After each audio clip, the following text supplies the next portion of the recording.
Global banks haven't been doing so well, not well at all, in fact, in the face of weak global growth and falling commodity prices. With global economic conditions far from a recovery, their profits are hanging on the line. Our Kim Min-ji has more.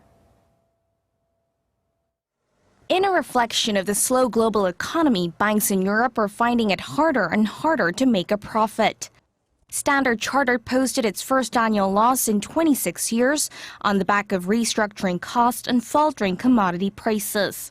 The bank's pre-tax loss stood at $1.5 billion, missing analysts' projection of $1.4 billion. It wasn't much different for HSBC.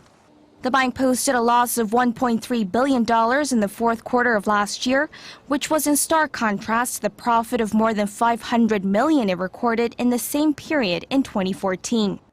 But in what could be a ray of light, banks in the U.S. are faring relatively well. According to the U.S. Federal Deposit Insurance Corporation, nearly 6,200 commercial banks in the states posted a combined net profit of $40.8 billion, up almost 12% from a year ago.